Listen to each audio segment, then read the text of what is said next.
The task I am assigning to everyone this year, it is to study these 3 treatises. Everyone must. You read them closely, but if you gradually stop reading, that's not so good. I hope everyone will be diligent, always working hard, recall impermanence and let go of this life. Loved ones part, and diligently earned wealth is left for future generations. The guest of consciousness leaves this body. To renounce life is the conduct of a bodhisattva. For example, from birth to death, during the course of our lives, whether it is parents and relatives who have accompanied us for a long time, or friends with whom we have lived in harmony, at the time of death, perhaps they will abandon me, or I will leave. We go separate ways. Everyone should be aware of this. No matter how close our friends are, many parents and relatives have already, some have left us, and some we are about to leave behind. We don't know how it will go. Impermanence truly is very important. But among our Dharma friends, I often see, everything is impermanent. This is rarely spoken of in daily conversation. I'm not sure why this is so either. If impermanence is in your mind, then in everyday conversation, you'd say, impermanence, what can be relied upon? This is very important. They will leave us or we will leave them. Moreover, regardless of evil, suffering, and so forth, and hardships we've gone through, and all the property painstakingly accumulated, at the time of death, not a single bit can be taken with us. Nothing follows us. If someone is just a bit poorer, when dying it might be easier or not matter as much. There's hardly anything at home. He's already poor, so leaving is easier. But if someone is wealthy, at death they can't take anything, and it's hard to part with it. Sometimes when we look at the rich people in this world, we truly feel sorry for them from the bottom of our hearts. We can only leave all of this behind, and we do so with truly great reluctance and hesitation. In verse of my perfect teacher, if you pull a hair out of butter, it leaves without butter, sticking. Those who haven't ever tasted butter may not know this. Many of you dislike butter. Wrench fruit has a buttery taste, some find it unpleasant. That's truly a lack of merit. Butter is the finest food. If you live in Tibet and don't eat butter, there's a butter smell, as if the scent of butter is the most impure smell. Sometimes when we walk by, such a strong butter smell. On people, on clothes, this has a really rich buttery smell. It's quite noticeable. If something smells of butter, it's a sign of merit. It's a sign of happiness and joy. The scent of butter is wonderful. For example, if in butter there's a hair in it, during production, when you gently pull out the hair, there's not even a trace left on it. When a person dies, it's just like that. When alive, we have everything. But when we leave at last, it's just the same. We leave this world alone. Not only all our external possessions, but even the mind, the guest, also will eventually leave behind the body guest house made of flesh and bone since birth. The body is like a guest house. When the guest at last departs, the guest house goes off alone to a completely unfamiliar place. In truth, death is very frightening.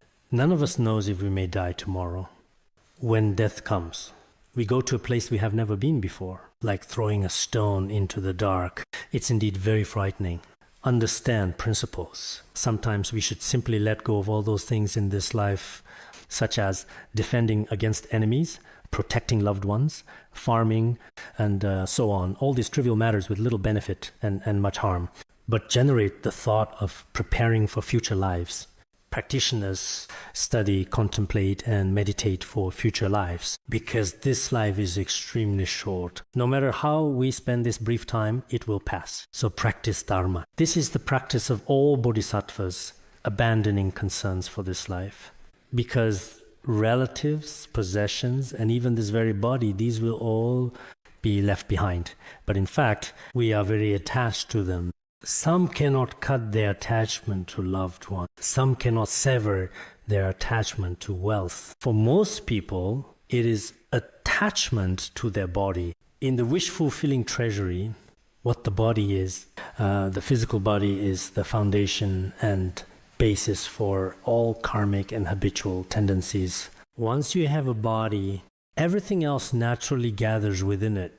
As the Shurangama Sutra says, clinging to a fragile bubble as if it were the great ocean. We similarly rely on this body. Everyone should be clear. So it's hard to find the best way to let go.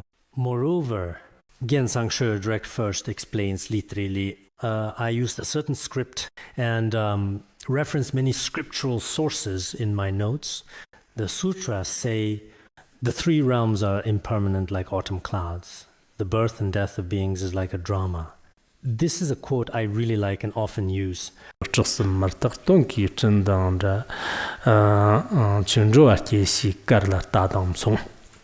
Samsara is like autumn clouds, appearing for a moment, then gone the next. The lives and deaths of sentient beings are like a play. One moment here, then gone. Sentient existence is just like this. Through many such analogies, it's sufficiently demonstrated that everything in the outer and inner worlds is impermanent. As it says in the Jataka tales, from the night we first enter the womb and later are come into this world, from entering the womb until being born here, we have not taken another path, but have already entered the path toward death. We have not strayed onto any other way. We draw ever closer, inevitably, to the presence of death. That day, King Prasenajit said, from 10 to 20, one is already old. This really left a deep impression on me, one that I will never forget. 20, you're older than 10. It seems that we only say we're old after 30 or 40. Before that, we think we're always growing. But in reality, however you look at it, we are always slowly moving along the road to death, like cattle headed for the slaughterhouse, constantly heading in that direction. Bodhikaryavatra says, those who trapped in the net of confusion, everything that is born in the beginning will be unable to escape death. Therefore, we should contemplate the impermanence of death. There are many different methods to meditate, but here we contemplate 3 roots, 9 reasons, 3 determinations. The 3 roots are what we commonly say. Death is certain, but the time is uncertain. At death, except for Dharma, nothing else is really of any benefit. Friends and relatives cannot help, nor can wealth or fame. Even if you maintain your body well, many people go to the gym every day, as many do nowadays, exercising daily, but in the end, it's still useless. No matter what, you will have to leave it behind in the end. These 3 points are often referred to as the 3 roots. Some elaborate on these 3 roots as 9 reasons. Actually, I remember this should be in great treatise on the stages of the path to enlightenment. And also in one of my previous teachings,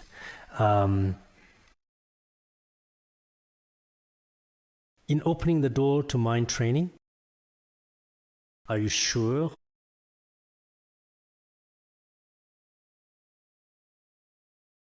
The 3 roots, 9 reasons and 3 determinations, I think in opening the door to mind training. Anyway, I have told this before. Yes, absolutely right. Among them, it is the certainty of death. No one remains here who has not died before. Thus, death is certain. The body is compounded. Life ends in an instant. These 3 reasons form the first point. There are 3 reasons death is certain. Next, the time of death is uncertain. Lifespan is uncertain. The body lacks essence, and causes of death are many. 3 reasons. So each of the previous 3 divides into 3. And the third one, at death, ultimately nothing but Dharma is of any real benefit. Friends are truly of no benefit. Wealth is of no benefit.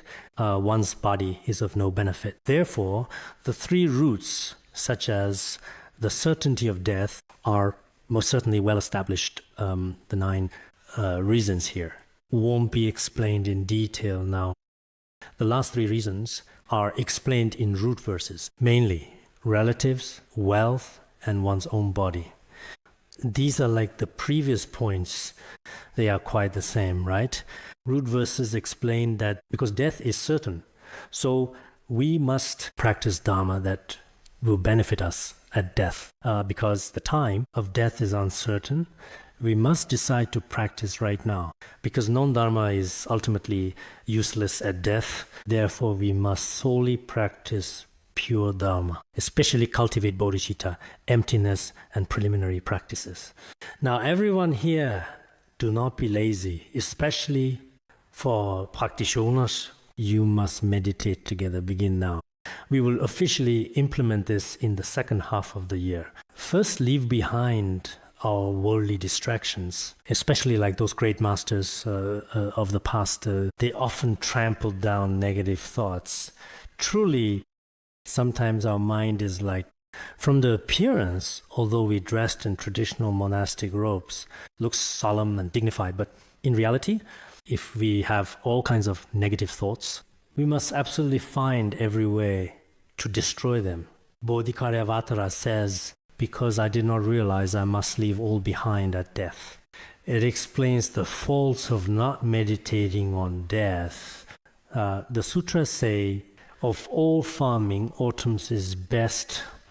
Why autumn? Isn't spring supposed to be really the best for farming? But it's autumn, right? Huh? 사? Oh. Is there perhaps a Tibetan version? Maybe it refers to autumn's harvest. Contemplating impermanence brings great benefit. Perhaps it is about benefits. If we mix in any desire for worldly happiness, then whatever virtue we practice, it is merely a facade. Attachment to fame, pleasure, and various other sorts of things, even in teaching Dharma or practice, if such attitudes are mixed in, it cannot become pure Dharma at all. Therefore, we must not mix in any thoughts, feelings, or even fleeting notions of attachment to this world. The unique direct cause to cut off clinging to worldly pleasure is to meditate on death and impermanence. Why are we so attached to this life? Because we haven't meditated on death. If we truly contemplate death and impermanence, we will not be so attached to this life. Some of us say, I can't let go of this life. What should I do? What should I do? This is explained well here. If you frequently meditate on death and impermanence, your attachment to this life will be completely cut off or greatly reduced. Truly, so many things we do in this life, from the perspective of the day of death, may amount to nothing. Moreover, Lord Atisha once said that since we ultimately must leave everything behind, in the end we must let go of it all. No matter how beautifully you decorate your house, some people every day are attached to what they have attached. But truly, when you leave, people will say, wow, he was always so attached to that thing. But look where it is thrown. Some people especially love their cars, but when they eventually die, many dare not even sit in that car, thinking perhaps their soul is still there. The commentary to Aspiration Sukhavati says many people are like this. Some monks clung to begging bowls and were reborn as wriggling worms inside them. If you cling to your house, to people, to anything, it's dangerous. So simply try to have no trivial matters. Be attached to nothing at all. Geshe Dromtonpa also said, life is impermanent, like lightning. It is compounded and ceases. Life is like flash lightning because it is something that arises and ceases. What is reliable? Its very nature is just this. He said, if you haven't let go of this life, then nothing you do will ever become genuine Dharma. If you haven't seen through this life, studying, contemplating, or precepts, teaching the Dharma or meditating, these are all for this life. But true practitioners, if they have bodhicitta in heart and realize selflessness and emptiness, will not be so attached to this life. If so, your Dharma practice is successful. Therefore, in opening the door to mind training and in practice of Jaka Mountain, seeing through this life is discussed a lot. Impermanence, these two important topics are much discussed if you haven't transcended the 8 worldly concerns, it means that if you haven't let go of this life, your practice will fail and you won't transcend the 8 worldly concerns. But if you let go of this life, nothing will contaminate you. You enter the true path of liberation. So Dromtonpa was remarkable. You should learn from Dromtonpa more. Moreover, Dromtonpa could, at the same time, perform many virtuous deeds. I remember there is such a story from old Tibet. He carried a bag of milk on his back. That bag is Tibetan traditional style, which is made from a cow's hide. In front was the grinder for sampa, barley flour. Under him, a cowhide to be softened by kneading, and nearby a scripture to readjust like this one. So what did he do? He would recite mantras. He started grinding sampa at the same time as everyone else, taking care to do it properly. While grinding sampa, because if we want to make butter, for instance, the milk must be churned for a long time. I used to do this often as a child. It takes 2 or 3 hours. You churn for 2 or 3 hours. When it's finally ready, you can take out butter. He grinds sampa, read books, chanting and reciting sutras. He'd knead the cowhide until it was soft. Then by afternoon, the cowhide was ready, all nicely and thoroughly softened. And at the same time, the milk was churned ready for butter extraction. The sampa was ground. The text he read was memorized. So he accomplished many things at once. This is Dromtonpa doing things at the same time. In old Tibet, there was an author named something like, I can't really remember. Some Pandita of Tibet, I forget name. He wrote over 130 volumes. But when he walked slowly and respectfully around a stupa, he put 4 secretaries at the 4 corners of the pagoda. Then when he reached one corner, he'd dictate, secretary wrote it down, turn the corner. Tell him he'd dictate again. He would circumambulate the stupa all day with the 4 secretaries writing for him. Then by afternoon, 4 treatises would be completed. So the story goes. So Dromtonpa truly saw through this life, practiced pure Dhamma, and destroyed the 8 worldly concerns. He also finished softening the cowhide, ground the sampa. The butter has been carefully prepared and had read the texts and recited the mantras. Many great masters of the past would recite mantras while reading texts. In the end, memorized the text and recited mantras. As one person, he did many things at the same time. Some people as well, they can do volunteer work, study, contemplate, and also practice, and so on. All right, let's stop here for today.